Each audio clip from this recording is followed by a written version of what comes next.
Bienvenue sur l'appel du JDR, blog consacré aux inspirations rôlistes et qui de temps en temps va explorer ma bibliothèque pour ressortir des bouquins de jeux de rôle qui m'ont généralement plu et je souhaite vous les faire partager.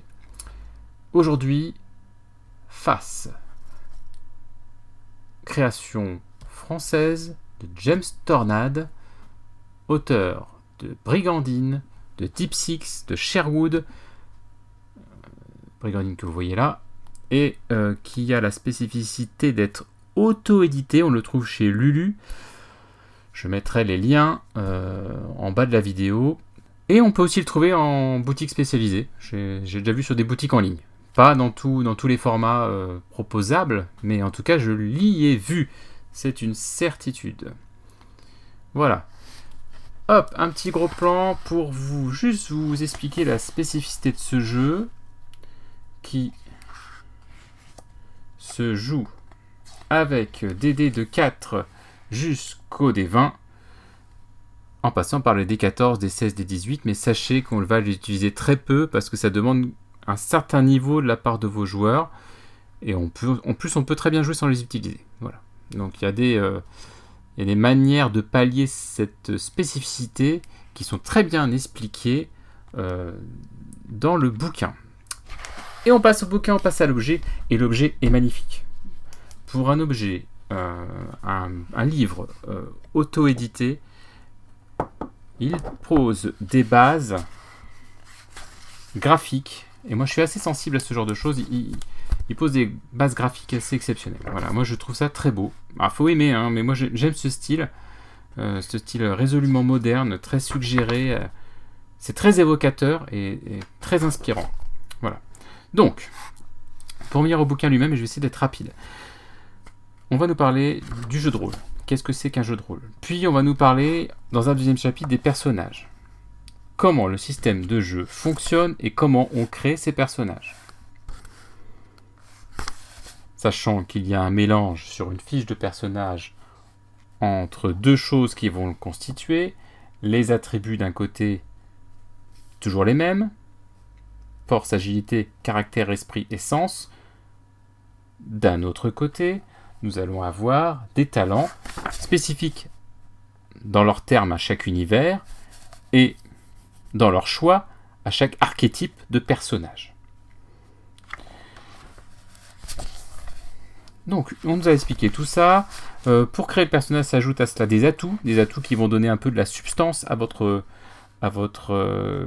personnage créé, à votre personnage joueur, et puis des défauts, voilà, qu'on a ici, qui sont appelés des travers.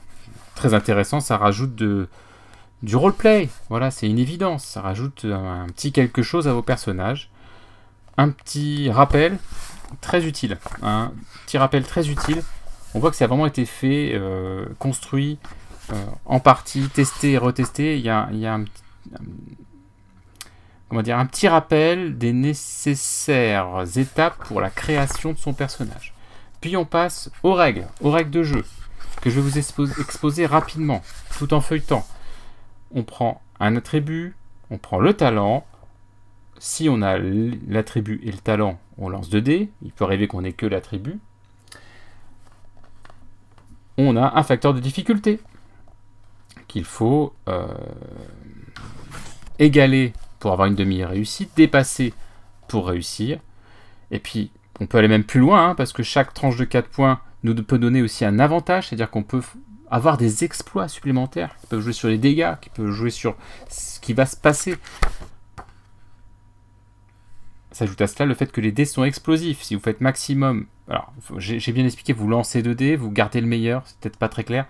En gros, vous avez D8 et D6, vous lancez un D8 et un D6, vous lancez les deux, vous regardez le meilleur. Si vous faites le maximum sur le dé, on peut relancer ce dé. Si on fait le choix de le relancer, on peut encore améliorer sa réussite, et donc améliorer ses avantages, améliorer ses exploits, voire parfois ses dégâts, parce que les dés de dégâts peuvent être relançables sur certaines armes. Attention, c'est bien expliqué là. Si sur la relance vous faites un 1, alors si vous faites à nouveau le maximum, vous pourrez relancer à nouveau, mais si vous faites un 1, C'est un échec critique qui efface tous les tests précédents. Donc, système de jeu qui se veut efficace, cinématographique, spectaculaire. Bref, c'est vraiment un jeu, je trouve, héroïque, qui fait passer l'action au premier plan. On va nous expliquer, donc, tout ce qui est système de jeu, des tests spéciaux. Je vais passer un peu vite pour pas que la vidéo dure trop longtemps. On explique les règles de combat, qui sont en fait assez simples. C'est des règles de combat avec opposition. À chaque fois, on donne des options sur la façon de jouer. On va nous donner des options sur la façon de compter les dégâts, des options sur la manière de jouer. Va-t-on utiliser l'initiative ou non? On va nous proposer des règles avancées sur l'utilisation des fameux avantages dont j'ai parlé avant, dans des règles de combat avancées encore une fois. On va nous parler après de tout ce qui peut arriver dans une aventure. C'est très efficace et tout est passé en revue. Des pouvoirs jusqu'aux effets du poison, en passant par l'expérience, le réseau social et un bestiaire. Je passe et je vais très vite, je vais sur les univers. Donc vous allez avoir plusieurs univers, médiéval fantastique. Regardez-moi ça, chacun leur patte graphique. Le pulp, sur un univers plus années 40, des années 20 aux années 40, on comprend bien l'idée. Puis du post-apo, du cyberpunk, pour aller jusqu'au space opéra. Voilà. Toujours présenté de la même manière. Au départ, on va avoir une petite nouvelle inspirante qui peut vous donner des petites idées d'aventure. Un résumé de ce qu'on joue, de ce qu'est l'univers, de qu'est-ce que le space opéra ou qu'est-ce que l'heroic fantasy, etc., etc. Et ils vont passer au talent spécifique pour chaque univers. Voilà, c'est très simple. Des exemples de races, des armes, des spécificités pour chaque univers. Bref, j'en passe. Je vais très vite. Pourquoi ? Parce que c'est super. Parce que c'est très bien. Parce que c'est extraordinaire. Allez voir sur le GROG. Les notes sont très très bonnes. On sent le jeu qui a été testé, éprouvé. On sent qu'on a pris un peu Savage Worlds et on l'a bidouillé, on l'a modifié pour en faire quelque chose, je trouve, plus instinctif. Sans doute. Quoique non, surtout plus intuitif, voilà. C'est un jeu qui se veut intuitif. C'est facile d'y jouer, c'est super pour l'initiation, et ça marche très bien aussi avec des joueurs plus chevronnés. C'est pas de la simulation, mais on sait qu'on ne joue pas à un jeu simulationniste avec ça. Et moi, ça me convient très bien. Pour moi, quand j'ai repris le jeu de rôle, ça a été une bonne option. Je ne trouvais pas les univers que je voulais, je les ai créés en utilisant ça. Et ça marche très bien. Je vous montre quelques suppléments créés par l'auteur. Voilà, c'est des suppléments qui sont pas bien épais. Je sais pas, ils font une quarantaine de pages. Voilà. Quarantaine de pages.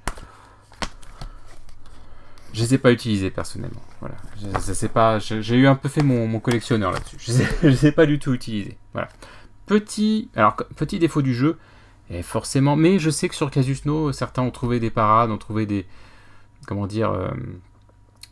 sortes d'améliorations au jeu pour, par exemple, intégrer la santé mentale ou mieux intégrer peut-être les relations sociales dans le jeu, parce qu'effectivement, il n'y a qu'un seul attribut en quelque sorte qui semble en relever, Heureusement, je trouve que ces petits défauts un petit peu sur le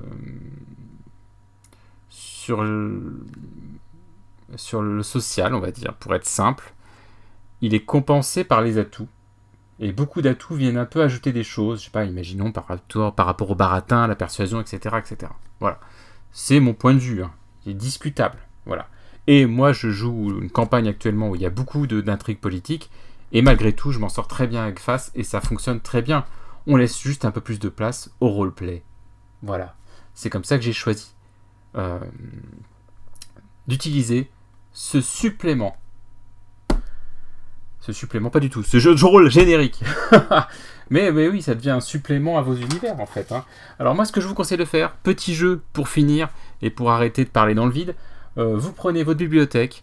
Moi, j'ai fait ça. Je me suis levé, j'ai pris des bouquins, et je me suis dit, mais est-ce que j'aurais pas envie de faire ça, et de prendre ces trucs, et de les tester avec des joueurs. Alors voilà, je vous montre ce que j'ai pris. J'ai pris Sorcier de la Montagne de Feu. Ah, magnifique. Premier des défis fantastiques. Bon, franchement. J'ai pris un truc un peu plus barré, mais que j'aime beaucoup, American Gods. Alors ça, par contre, on va être obligé de jouer avec les dés un peu spécifiques. Alors, par contre, d'autres choses qui, moi, me hyperaient vraiment, hein, pour jouer ou pour être joueur. Gumd ou Blame, je vous conseille, extraordinaire manga, très contemplatif et spectaculaire.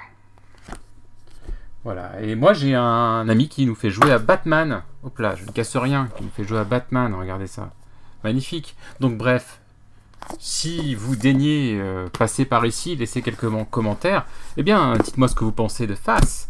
Et puis dites-moi qu'est-ce que vous prendriez dans votre bibliothèque pour faire jouer à quelques-uns, hop là, de vos amis joueurs. Et voilà, pour finir, les références du jeu, hein, avec les prix. Rapidement, hein, disons que la plus grande version c'est 50€ et le dernier PDF c'est 20€. Et sur ce, je vous dis à bientôt. Voilà, c'est vachement bien ça.